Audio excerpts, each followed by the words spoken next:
जैसा कि आप सभी जानते हैं, सच की हमेशा जीत होती है और हमारी एक छोटी सी प्रयास आप तक बड़ी खबर पहुंचाती है। तो स्वागत करते हैं आप सभी का STS न्यूज़ चैनल पर। आगे बढ़ने से पहले आप इस वीडियो को लाइक और चैनल को सब्सक्राइब जरूर कर ले और साथ में बेल आइकन भी प्रेस कर ले। चलिए बढ़ते हैं खबरों की। आप किस राज शहर से न्यूज़ को देख रहे हैं, कमेंट में जरूर लिखिए।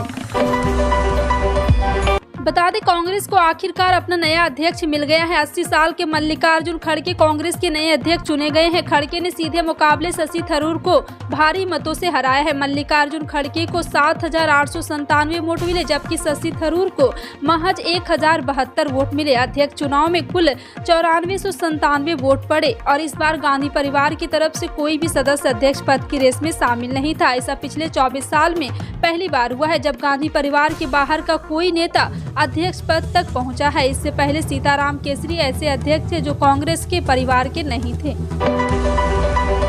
भारतीय रुपये में लगातार गिरावट देखी जा रही है। बुधवार को अमेरिकी डॉलर के मुकाबले भारतीय रुपये की ऑल टाइम लेवल पर क्लोजिंग हुई है। यह 61 पैसे की गिरावट के साथ 83 के पार यानी कि 83.1 पर बंद हुआ है। पहली बार जब कारोबार के अंत में रुपया ने इस स्तर को टच किया है। पिछले कारोबारी दिन रुपया 10 पैसे की गिरावट के साथ 82.39 के भाव पर बंद हुआ था। बता दें कि भारत जरूरी इलेक्ट्रिक सामान और मशीनरी समेत कई दवाओं का भारी मात्रा में आयात करता है। अधिकतर मोबाइल और गैजेट का आयात चीन और अन्य पूर्वी एशिया के शहरों से होता है।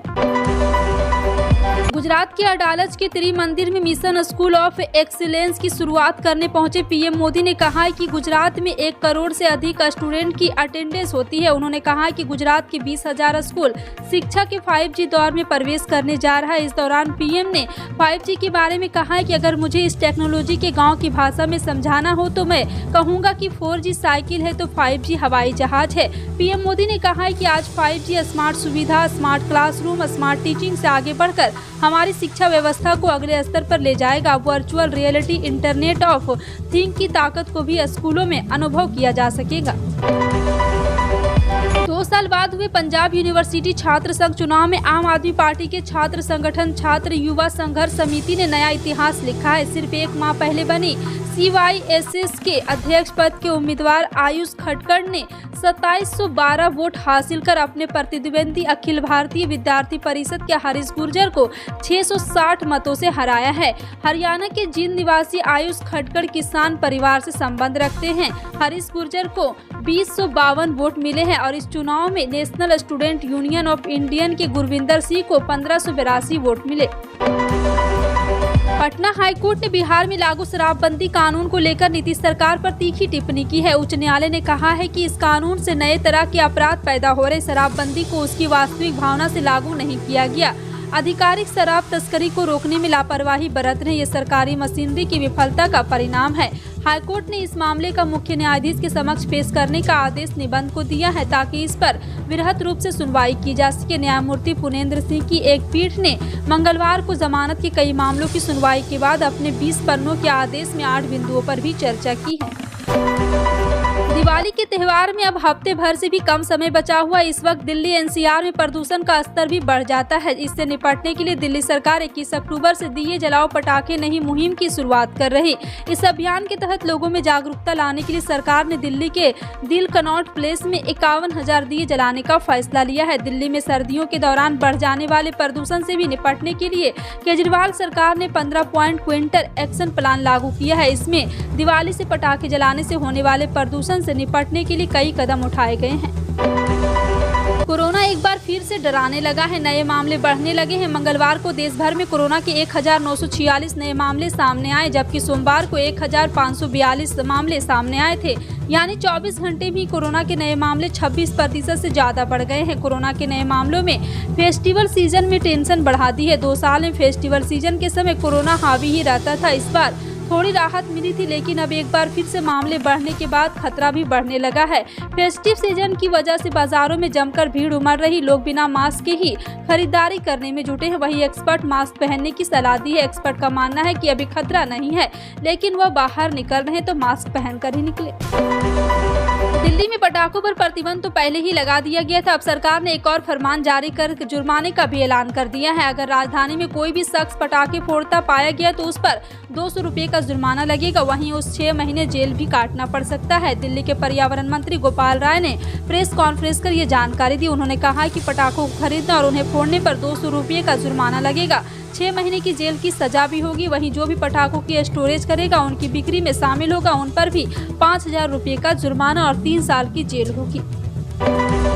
कृषि क्षेत्र में व्यापार की अपार संभावना है। बेरोजगार युवा, उद्यमी और किसान इन संभावनाओं को तलाश कर अपने जीवन बदल सकते हैं। कृषि क्षेत्र में व्यवसाय शुरू करने के लिए अगर आपके पास धाकड़ बिजनेस आइडिया है तो सरकार की तरफ से 25 लाख रुपए तक की रकम मिल सकती है।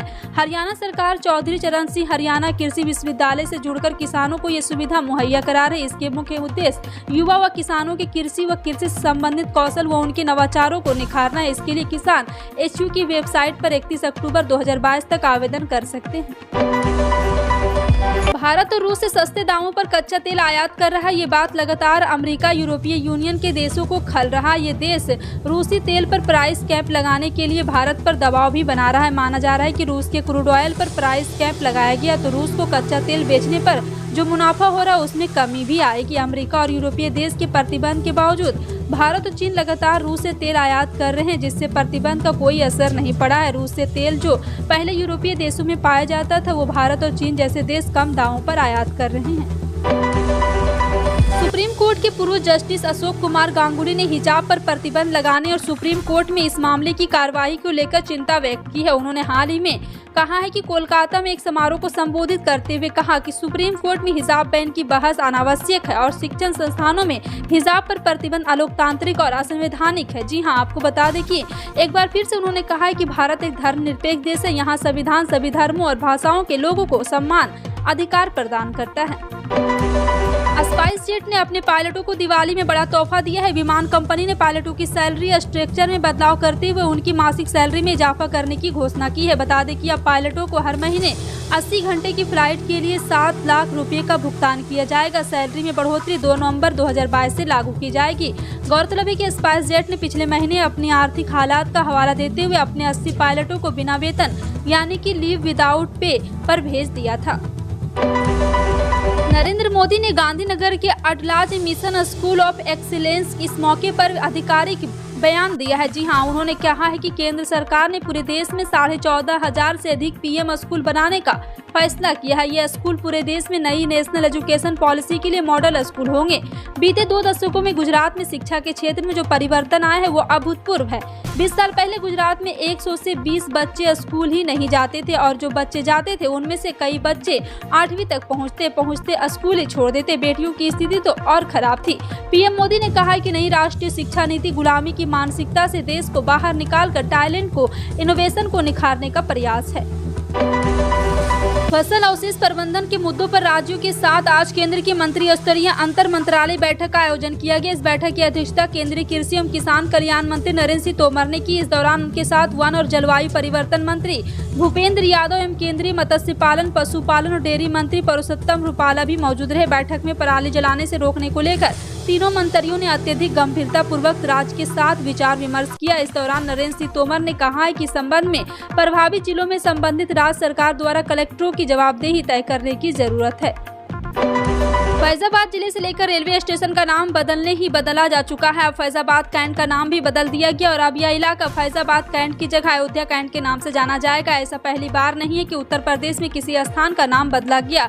इससे पहले भी रेलवे स्टेशन समेत कई जगहों के नाम बदल दिए गए। ऐसे में सवाल है कि आखिर किसी भी जगह का नाम किस तरह से बदला जा। हरियाणा में दिवाली से पहले सरकारी कर्मचारी और पेंशनरों के लिए खुशखबरी है, जहां प्रदेशी खट्टर सरकार ने कर्मचारी और पेंशनरों को दिवाली का गिफ्ट दिया है। इस दौरान सरकार ने मंगलवार को राज्य सरकार के उन कर्मियों को महंगाई भत्ते के 4% की बढ़ोतरी की घोषणा की जो 7वें वेतन आयोग के अनुसार अपना वेतन ले रहे हैं। DA की दर 34% से बढ़ाकर 38% कर दी जाएगी, जबकि बढ़ा हुआ DA अक्टूबर महीने के वेतन के साथ जुड़कर आएगा। साथ ही जुलाई से सितंबर तक के DA का एरियर नवंबर महीने में मिलेगा। दीपावली के मौके पर पीएम मोदी देश के युवाओं को तोहफा देने जा रहा है। वह देश भर के 75,000 युवाओं को नौकरियां देंगे। दरअसल पीएम 22 अक्टूबर को वीडियो कॉन्फ्रेंस के माध्यम से देश के युवाओं से जुड़ेंगे और 75,000 युवाओं को जॉब सर्टिफिकेट सौंपेंगे। इस कार्यक्रम में देश के अलग अलग शहरों से केंद्रीय मंत्री भी जुड़ेंगे। बता दें, पूरी फैमिली के साथ ट्रेन के फर्स्ट क्लास में सफर का मन है या फिर देश की किसी प्रीमियम ट्रेन में घूमने की इच्छा है लेकिन बजट साथ नहीं दे रहा है तो टेंशन ना ले, टिकट बुक करें और इस टिकट के पैसे बाद में चुका दें। जी हां, ई कॉमर्स प्लेटफॉर्म की इस सफल रणनीति को IRCTC भी भुनाने जा रहा है। ट्रेवल नाउ पे लेटर के इस सुविधा के तहत आप बिना पैसे के भुगतान किए रेलवे के टिकट बुक करा सकते हैं, जिसके बाद आप अपने हिसाब से इस पैसे को चुका सकते हैं। फिलहाल आपका इन सभी खबरों पर क्या कहना है, कमेंट सेक्शन में टाइप करके जरूर बताएं। इसी तरह की पल पल की अपडेट जानने के लिए जुड़े हैं आप अपने NTS न्यूज चैनल से। मिलते हैं अगली बड़ी खबर में, तब तक के लिए जय हिंद।